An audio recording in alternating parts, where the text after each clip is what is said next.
The moment I knew my mission was unstoppable. The world looks for grand gestures. They search for the moment when a king crowns himself, when a general wins the decisive battle, when a prophet raises a triumphant banner.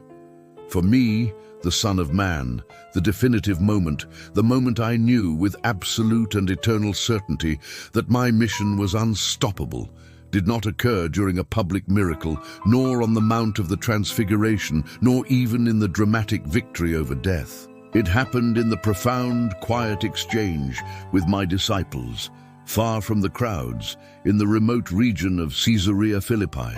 We were traveling north, away from the constant noise and the exhausting demands of the Galilee ministry. The air was clearer there, the mountains higher, the atmosphere thick with pagan history. In that region stood a great forbidding rock formation, a towering cliff face riddled with caves dedicated to the worship of false gods.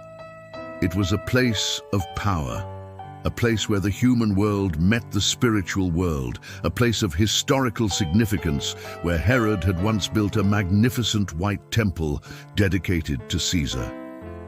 I chose this location deliberately.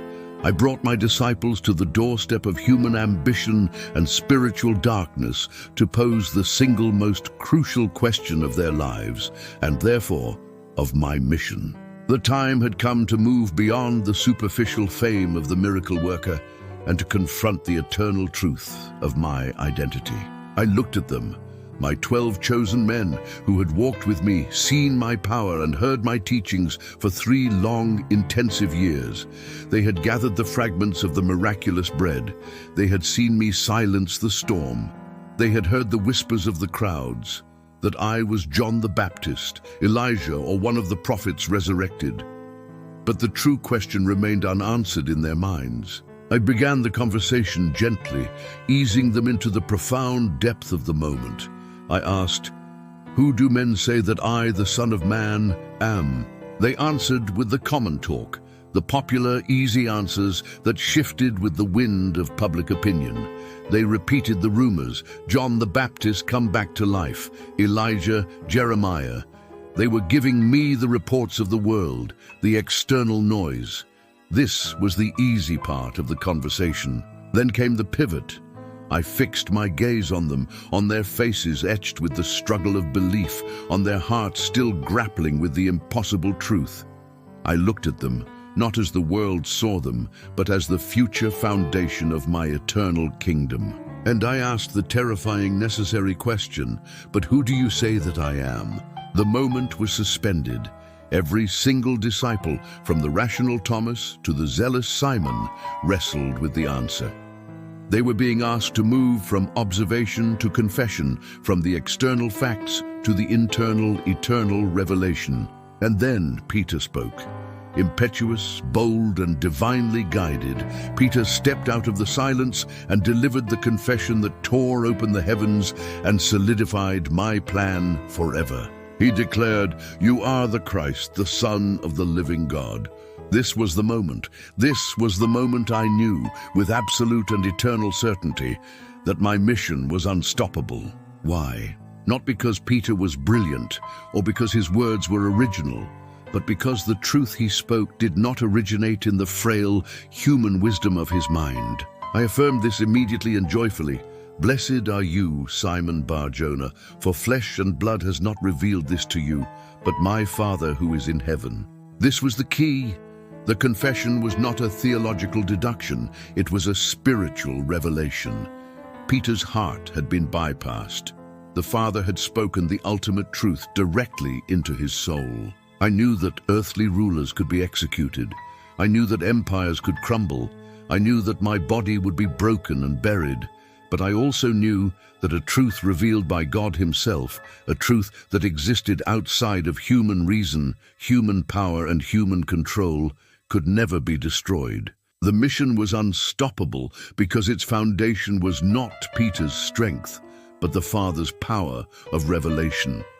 The gospel would not survive based on eloquent sermons or visible miracles, but on the simple, absolute fact that God had confirmed my identity to a few frail fishermen. You cannot kill an idea that God himself has planted. The mission was unstoppable because the confession was not a declaration of what I would do, but of who I am. Immediately after this foundational moment, I delivered my declaration, the direct consequence of Peter's revealed truth. I spoke of the future of my kingdom, the structure that would carry the unstoppable mission into the world. I said, "And I also say to you that you are Peter, and on this rock I will build my church, and the gates of Hades shall not prevail against it." This was not a promise of an easy victory. It was a promise of ultimate endurance. The rock upon which my church would be built was not Peter himself, but the eternal truth of the confession he had just made, that I am the Christ, the Son of the living God. The phrase, "the gates of Hades shall not prevail against it," was the ultimate assurance. I was standing next to a physical rock face filled with the caves of pagan worship, the very gates of the underworld in their belief. I was looking at the earthly headquarters of human power and idolatry. I was saying, the worst, most terrifying, most concentrated attack of spiritual darkness will come. But the power of this single divinely revealed truth will hold fast against it. I was not promising that the church would avoid battle. I was promising that it would win the war. The gates of a city are defensive structures.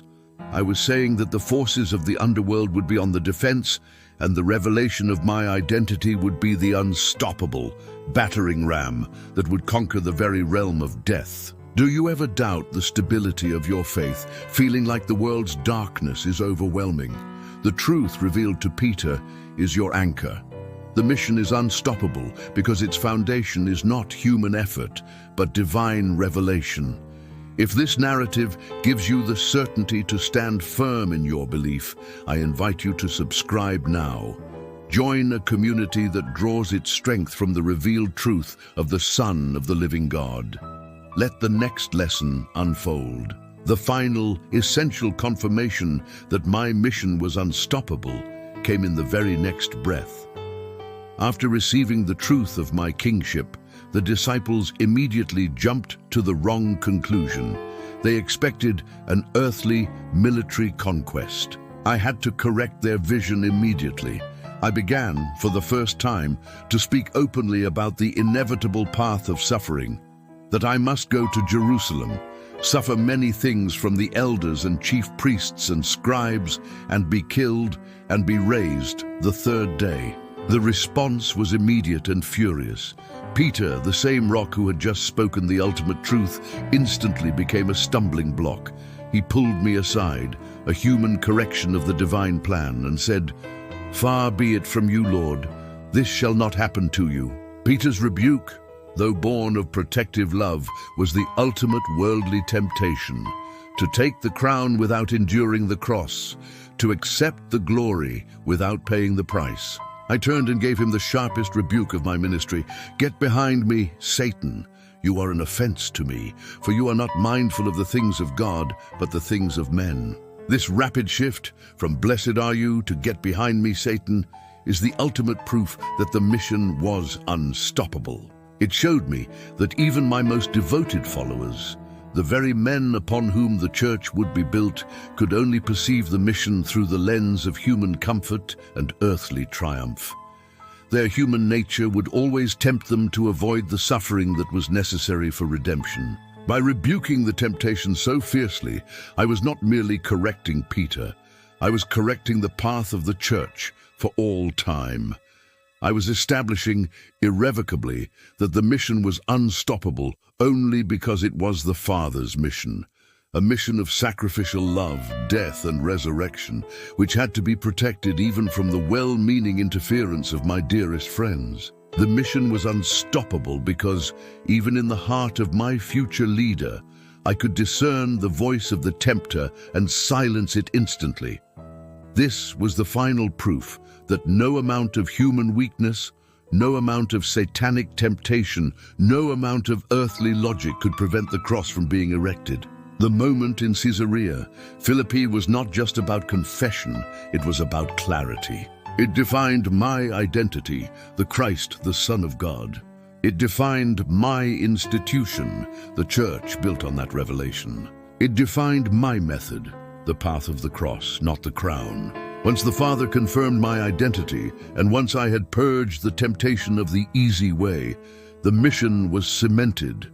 The final outcome, the resurrection and the establishment of the eternal kingdom, was sealed. Do you find yourself like Peter, trying to pull me aside, urging me toward a path of ease rather than the path of truth? Do you resist the suffering that is sometimes necessary for growth? If this story has corrected your vision and anchored you to the true mission of sacrificial love, I urge you to share this story. Let others learn the difference between human logic and divine necessity. And before you go, make sure you are subscribed to receive more deep truths about my unwavering purpose. The truth I carried from Caesarea Philippi was this: the unstoppable nature of my mission is rooted in its supernatural origin, not its earthly execution. The final journey to Jerusalem, the scourging, the humiliation, the nails, the spear, all of it was written. The human forces were aligned against me, but they were merely actors playing a pre-written part in the grand script of redemption. Their hate could not stop the mission, it merely fulfilled it. Their temporary power only served to erect the altar of the ultimate sacrifice. The moment I knew my mission was unstoppable was the moment I heard the truth of my identity, spoken by human lips, but revealed by the divine Spirit. The human voice was Peter's, the power was the Father's. And because the Father spoke, the gates of hell cannot prevail. This is the bedrock of your faith. This is the truth that guarantees your redemption. The mission I started then continues now. Unstoppable, conquering the darkness, one heart, one revelation, one eternal truth at a time.